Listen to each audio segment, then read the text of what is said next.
Во астрономијата сателит е објект што орбитира, односно се движи околу планета. Во нашиот сончев систем има неколку стотици природни сателити или месечини. Илјадници вештачки човечки сателити се исто така лансирани од далечната 1957 година па наваму. Овие сателити имаат многу различни намени, вклучително и фотографирање на Сонцето, Земјата и другите планети и гледање длабоко во Вселената, во црните дупки и далечните звезди и галаксии. Постојат и комуникацијски сателити, временски сателити и меѓународната вселенска станица. Првиот вештачки сателит, Спутник 1, беше лансиран во 1957 година. Беше многу едноставен. Мала алуминиумска топка со големина на топка за плажа, со 4 долги антени, а се напојуваше од батерии.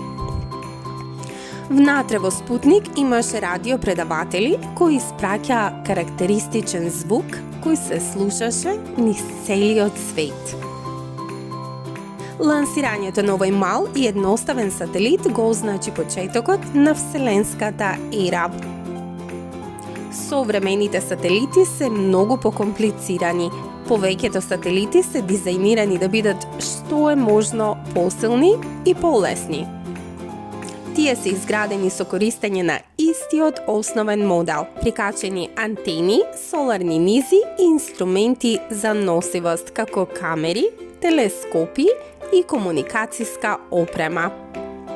Сателитите треба сами да се напојуваат. Ова обично се прави со користење на големи соларни низи, покриени со сончеви кели, чувствителни на светлина.